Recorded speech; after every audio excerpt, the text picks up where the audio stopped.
10억 줄 테니 헤어져라. 고성희의 이 한마디가 38회를 관통했습니다. 하지만 37회 할머니의 갑작스러운 죽음 앞에서 이 모든 욕망은 한순간 무너졌죠. 화려한 날들 지난 2회는 상실과 욕망 그리고 뒤늦은 깨달음의 이야기였습니다. 화려한 날들 지금 바로 시작합니다. 37회는 진짜 예고 없이 시작합니다. 응급실 장면으로 바로 이어지고 의사가 나와서 말하죠. 도착 당시 이미 심정지 상태였습니다. 이 한 문장으로 상황 정리 끝입니다. 조옥래 할머니는 구급차 안에서 이미 심정지가 왔고 김다정은 뇌진탕으로 입원 대기 상태. 살아남은 며느리는 죄책감부터 안고 가게 됩니다. 여기서 정의로 연기가 확 들어옵니다. 지혁이 엄마 큰일 난 줄 알았어라고 말하는데 울부짖지 않아요. 오히려 그게 더 아픕니다. 그리고 다정이 하는 말이 핵심이에요. 아무리 나이 먹어도 엄마는 엄마야. 아버지 걱정돼. 본인은 사고 피해자인데 시어머니 아들인 남편부터 걱정합니다. 이게 이 드라마가 말하는 가족의 결이에요. 장례식 준비 장면에서 또 한 번 분위기 바뀝니다. 할머니 영정 사진이 나오는데 이게 새로 고른 사진이 아니에요. 생전에 이미 준비해둔 사진입니다. 이 장면이 왜 무섭냐면 할머니의 지난 행동들이 다 정리처럼 보이기 시작하거든요. 시니어 모델 활동, 유튜브 촬영, 손주들한테 돈 나눠주던 모습까지. 다 마지막을 알고 있었던 사람처럼 느껴집니다. 그래서 더 먹먹해요. 그리고 37회 최고 장면은 단연 이거죠. 장례식장 밖에서 이상철이 혼자 쪼그리고 앉아 우는 장면. 엄마 미안해. 천호진 배우 연기 진짜 말 안 나옵니다. 지혁이 나중에 내레이션처럼 말하죠. 아버지가 소리내서 우는 걸 처음 봤다. 이 대사가 왜 세냐면 60대가 넘은 아들도 엄마 앞에서는 그냥 아들이라는 걸 그대로 보여주기 때문이에요. 여기서 시청자들 거의 다 무너졌을 겁니다. 은호도 등장합니다. 간 이식 수술 받고 회복도 덜 된 몸인데 장례식장에 와요. 그리고 들고 온 게 냉동실에 보관돼 있던 죽 한 그릇. 할머니가 마지막으로 끓여준 그 죽입니다. 지혁이 은호한테 말하죠. 이거 먹는 동안만 같이 있어줘. 이 장면은 설명 필요 없습니다. 누군가를 보내는 가장 현실적인 방식이에요. 후반부에는 정보아가 다시 등장합니다. 지혁에게 연락해서 만나자고 하고 카페에서 사과를 합니다. 자기 아버지가 지혁 부모님에게 무례하게 군 일에 대해서요. 근데 지혁 반응이 의미심장해요. 무례한 게 그거 뭐냐. 이 대사로 끝내죠. 이건 38회로 넘어가는 확실한 복선입니다. 그리고 마지막으로 중요한 장면이 하나 더 있습니다. 지혁이 아버지 앞에 무릎을 꿇는 장면이에요. 길게 설명하지 않습니다. 변명도 없고 감정 폭발도 없어요. 그냥 사과합니다. 이건 용서라기보다는 이해에 가까워요. 아버지도 완벽하지 않은 한 사람이라는 걸 이제야 받아들였다는 의미죠. 37회는 사건을 터뜨리는 회차가 아닙니다. 대신 이미 벌어진 비극을 사람들이 어떻게 견디는지를 보여줍니다. 조옥래의 죽음, 무너진 가장, 남겨진 가족들. 화려하지 않지만 그래서 더 정확했고 이 드라마가 가려는 방향을 또렷하게 보여준 회차였습니다. 38회 초반에서 충격적인 사실이 밝혀져요. 정보안에 하늘건설이 파온 이후 실비 보상이라며 2천만 원을 보냈다는 거죠. 상철은 그 돈봉투를 찢어 돌려보냅니다. 결혼을 깬 쪽은 정보아인데 신랑 부모에게 실비라니. 이건 보상이 아니라 명백한 모욕이었죠. 이 사실을 알게 된 지혁은 할머니 영정 앞에서 아버지에게 무릎 꿇고 사과합니다. 잘못했습니다. 이에 상철은 말합니다. 그 한마디가 그렇게 어려웠냐. 지혁이 나중에 은호한테 고백하는 장면 있어요. 환경 탓만했지 진짜 잘못을 보지 못했다고. 이 정직한 고백이 지혁이란 캐릭터를 한층 더 입체적으로 만들어줬습니다. 슬픈 장면들 사이에 가족들이 함께 라면 끓여 먹는 장면 나와요. 상철이 직접 토스트도 만들고. 여기서 나오는 대사가 울다가 배고프면 한 숟갈 뜨는 게 사람이야. 이게 화려한 날들이 가진 힘이에요. 거창한 철학이 아니라 이런 소소한 일상 속에서 위로를 찾는 거. 삶은 계속되니까요. 성재와 수빈으로 넘어가 보겠습니다. 편의점 앞에서 지혁이 성재차 발견하고 따라갔더니 수빈이가 같이 타고 있는 거예요. 지혁 표정 완전 굳어지죠. 너 지금 뭐 하냐? 너네 여동생이랑 뭐 한 거야? 성재는 100일만 만나보겠다고 애원하는데 지혁은 단호합니다. 너 이혼남이잖아. 니네 아버지한테 허락부터 받아. 여기서 윤현민 배우 연기가 좋았던 게 성재의 진심은 보이는데 동시에 그가 감당해야 할 현실도 같이 보이거든요. 이혼 경력 재벌 2세라는 신분 고성이라는 의붓어머니. 이 모든 게 수빈한테 짐이 될 수밖에 없죠. 은호는 우진이 면회를 갑니다. 그때 고성이가 10억 든 봉투를 건네요. 우진이 때문에 연락 끊어줘.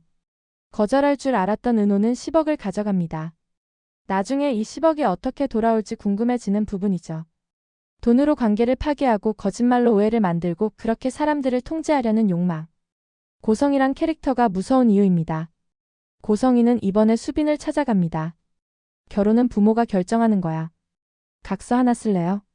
완전 압박 모드죠. 근데 여기서 수빈이 처음으로 맞섭니다. 성재 오빠 진짜 엄마도 아니시잖아요. 심지어 고성이가 뺨 때리려고 손드는데 수빈이가 그 손목을 붙잡아요. 신수연 배우 연기 변화가 여기서 확 느껴져요.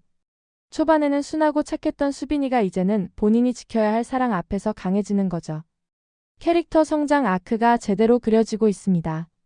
충격의 엔딩. 지혁이 은호가 떨어뜨린 목도리 찾아주려고 나갔다가 목격합니다.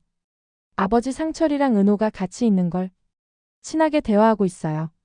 우리 아버지랑 아는 사이야? 38회는 이 충격적인 질문으로 끝납니다. 상철은 이전에 은호를 구해준 적이 있어 그 후로 친하게 지냈고 있죠. 근데 둘 다 서로의 정체를 몰랐던 거예요. 은호는 상철이 지혁 아버지인 줄 몰랐고 지혁은 아버지가 은호랑 아는 사이인 줄 몰랐고. 이거 진짜 드라마적 장치 완벽하죠. 39회 예고 보면 이 관계가 어떻게 활용될지 나오는데요. 지금부터 본격적으로 파헤쳐 보겠습니다. 자, 여러분이 가장 궁금해하실 부분입니다. 39회에서 뭐가 일어나느냐. 예고편 디테일하게 분석해 드릴게요. 혼자 좋아한다는 여자가 수철이 쟤지? 예고편 핵심 대사죠. 상철이 지혁한테 하는 말입니다. 이게 무슨 뜻이냐면요. 이제 아버지가 아들을 놀리기 시작한다는 거예요. 38회까지는 아들이 아버지한테 사과하고 관계 회복하는 단계였잖아요. 근데 39회부터는 완전히 판이 바뀝니다. 아버지가 은호랑 친한 사이라는 걸 무기로 아들을 농락하기 시작하는 거예요. 나와 임마. 혼자 좋아한다는 여자가 수철이 쟤지. 이 대사의 뉘앙스 느껴지세요?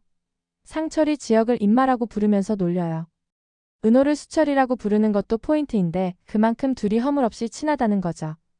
아들 입장에서는 자기가 짝사랑하는 여자를 아버지가 이미 친구로 알고 지낸다는 게 얼마나 황당하겠어요. 예고편에 나오는 다정의 대사도 웃겨요. 당신 지혁에 놀려먹는 거 되게 재밌나 봐. 엄마가 보기에도 아빠가 아들 갖고 놀고 있는 게 보이는 거죠. 예고편에 성재가 수빈 네 집 찾아가는 장면 나와요.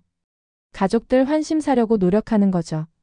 100일만 만나보겠다던 약속을 지키기 위해서는 지역 내 부모님 허락이 필요하니까요. 근데 이거 보면서 재밌었던 게 성재가 똑같은 방법 쓰잖아요. 본인도 박 회장이랑 고성이 사이에서 허락받으려고 애쓰고 있는데 이제 또 수빈 내 부모님한테도 허락받으려고 하고. 재벌 2세든 뭐든 사랑 앞에서는 다 똑같다는 거.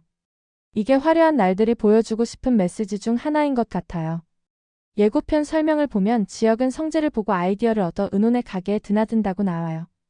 이게 무슨 뜻이냐. 성재가 수빈 네 집 찾아가서 가족들한테 잘 보이려고 하는 것 보고 지혁도 똑같은 전략을 쓰는 거예요. 은혼의 가게에 자주 가면서 자연스럽게 접점을 만드는 거죠. 근데 여기서 변수는 아버지 상철이에요. 상철이 이미 은호랑 친한 사이니까 지혁이 뭘 하든 다 아버지한테 보고가 되는 거 아니겠어요? 이게 39회의 코믹 요소가 될 것 같습니다. 예고 설명 마지막에 은호에게 예상치 못한 손님이 찾아온다고 나와요. 이 사람이 누구일까요? 왠지 정보아일 것 같아요. 이게 제일 흥미로운 가능성인데요. 정보아가 지혁이랑 은호 관계 알고 나서 은호를 직접 만나러 올 수도 있어요. 사과를 하든 아니면 또 다른 진실을 전하든. 드라마 구조상 정보아 캐릭터를 단순히 사과만 하고 퇴장시키기에는 아까운 카드거든요. 이 프로젝트 설계자가 나야.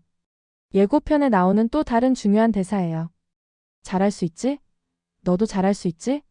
이게 은호가 하는 말인데요. 회사에서 새로운 프로젝트가 시작되나 봐요. 그리고 은호가 그 설계자라는 거죠. 근데 여기서 갈등 요소가 생겨요. 일과 사랑이 섞이는 거죠. 회사에서는 동료 또는 상하관계, 밖에서는 연애관계. 이 경계가 흐려지면서 생기는 긴장감. 이게 39회 이후 스토리의 중요한 축이 될 것 같습니다. 나 누굴 만나러 가고 싶은데. 영라가 하는 대사예요. 예고편 마지막 부분에 나오는데 이건 분명히 지환을 만나러 가겠다는 거죠. 38회에서 지환이 사직서 냈잖아요. 근데 영란은 지환을 놓치고 싶지 않은 거예요. 고성희의 반대를 무릅쓰고라도 만나러 가겠다는 의지. 손상현, 박정현 커플 라인도 39회에서 중요하게 다뤄질 것 같습니다. 고성희가 어떻게 반응할지도 관전 포인트고요. 자, 여기까지 화려한 날들 37회부터 39회 예고까지 완벽하게 정리해봤습니다. 구독과 좋아요는 더 디테일한 드라마 분석의 원동력입니다. 다음 영상에서 또 만나요.